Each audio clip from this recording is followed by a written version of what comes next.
White men can gaslight you to the extent to think that anti-racism is synonymous for being anti-white. Another tale as old as time. I think dissertations are not needed. Do you think you're better than me? WandaVision was excellent.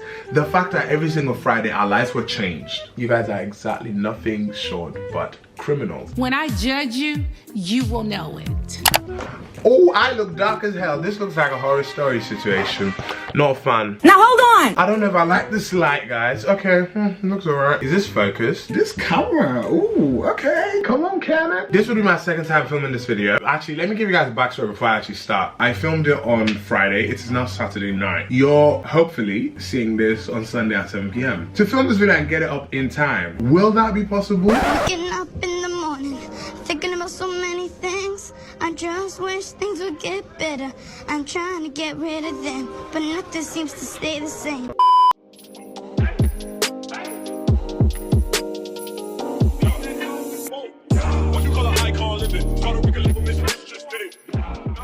Welcome back to my channel. If this is your first time, I'm Ehis. We're back on We Better with Gucci whatever, and we're back at it again with another video. Basically in today's video, I just wanted to talk. It's just nice to, you know, chill. Not necessarily always have a plan, but I have some notes of like a few things that have annoyed me lately, or like some things I wanted to talk about. So things that have annoyed me, let's go. How dare you? This is a problem for me. Number one, so a few people were DMing me. I was like, oh my god, we want a think piece or like a video on like the whole Meghan Markle, Oprah interview, Piers Morgan situation, and I was like,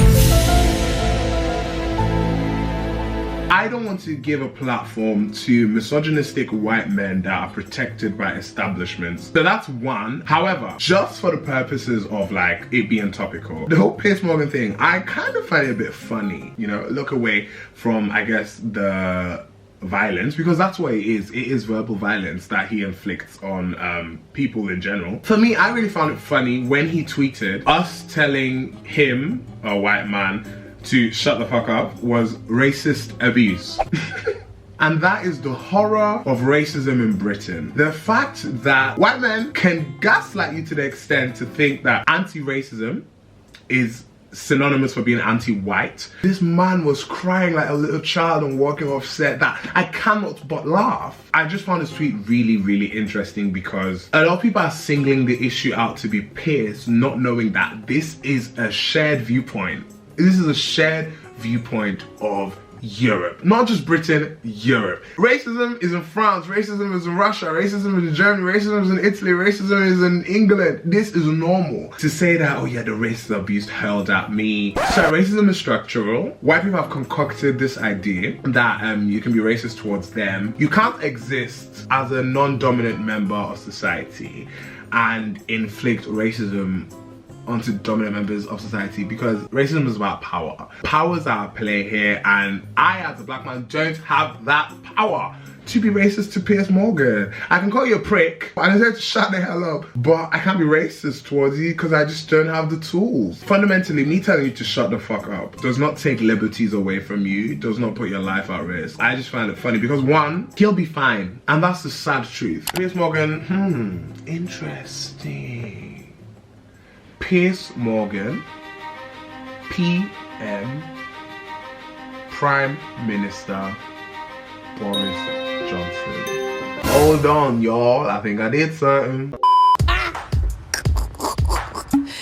Hilarious. I don't necessarily know if I actually have the right words to articulate this. You see, when it comes to the repopularization of this Y2K style, I can't but make sure you lot are reminded that white people were wearing different things in the early 2000s. If we look at, you know, some of Ashley Tisdale, Lizzie McGuire, the Olsen twins, some of their looks, that was Y2K for white people. Because fundamentally, here we have another tale as old as time, black people doing things, it being referred to as, you know, we have the hood, we have the ghetto, we have the unprofessional, but then it taking a few years for white people to catch on, and then it becoming a trend. Nothing new, same old shit. I'm not saying anything revolutionary. I'm stating the black experience. I just think it's so funny that now, like, when I scroll through Depop, and again, my problem isn't with Depop, my problem is with the Depop girlies. girlies and guys. Again, I spoke about this in a previous video and I keep repeating it. You guys are criminals. You guys are exactly nothing short but criminals. Because this whole reseller culture, you know, oh, I thrifted this, but I'm gonna sell it for £75, even though I acquired it for 15, and then just add Y2K in the product title because, you know, that's in right now. I think language is really important. When we don't state things clearly, people fuck up.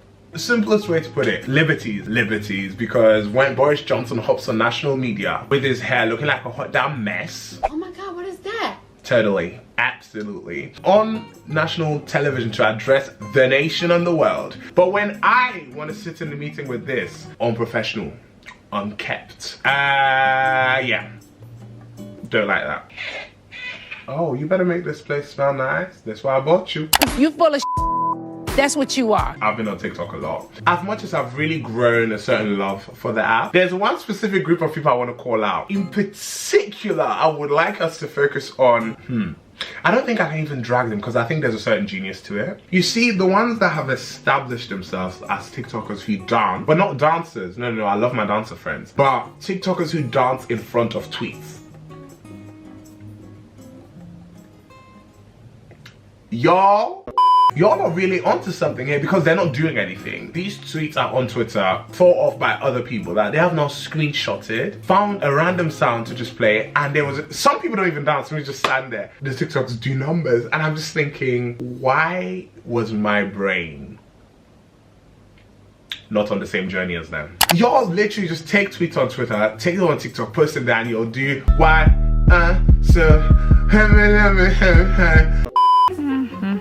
You must have been living under a rock if you haven't heard of WandaVision. Maybe you're also not following me on any other social media platforms because every single Friday you saw me tweet about it. And every single Thursday night you saw me tweet about preparing to tweet about it on Friday. However, you see you guys that don't watch superhero movies, do you think you're grown? Do you think you're better than me? Do you think you're better than me because you don't watch superhero movies? Because you're not. I would just like to say you're not. You lack taste. You lack class. I'm gonna let that train go before I continue because y'all will hear me today. Y'all can't hold water. Because I saw some tweets like, oh my god, like this WandaVision, I just need people to grow up.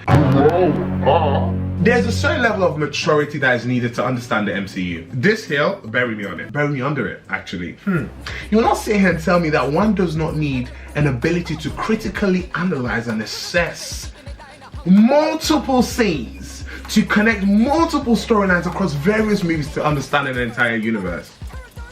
And you think you're grown. It gives me the same energy as the people that refuse to download TikTok. It's the same as the Instagram lot that refuse to get Twitter. You're not grown. You're not better than me. I'm better than you. Because WandaVision was excellent.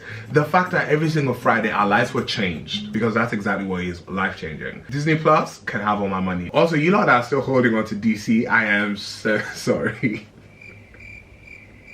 You almost like disappointment, man. Damn. I'm just not ready for all of this. It's just... I don't want to talk about this too much because I'm going to get upset. I think that the world does not need dissertations. Yeah, I think that's powerful. I want that to be the biggest takeaway of this video. One, dissertations are extremely self-serving to the institution you're writing them for because I don't think I gain anything out of it. Apart from tears, trauma, grey hairs, bags under my eyes, and nightmares. Guys, I kid you not, I was sleeping last week and I woke up because the nightmare I had was that my dissertation was due within 24 hours and I was still on my first paragraph. Is that healthy? I think dissertations are not needed. If I want to finish a degree, I should be invited to an interview. Before the interview, you give me a multiple choice form, true or false only. Yeah, and then like you ask questions like the basics of the degree. So for example, question A could be, the Conservative Party is racist, true. Like, you know, just questions like that. Then I'll just have an interview like, oh, did you grasp this degree? And I'm like, yeah. And after that, you know, you give me my graduation gown and I call it a day. Like, fundamentally, who does it help me writing 10,000 words?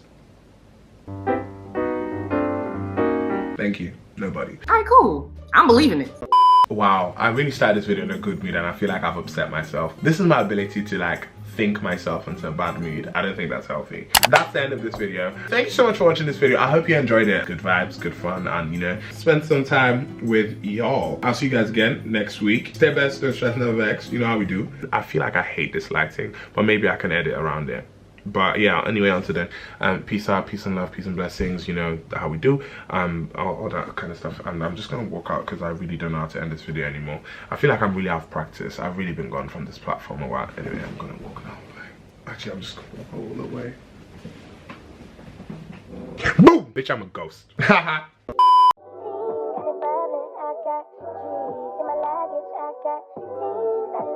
Hope you care what you said, fuck is you said.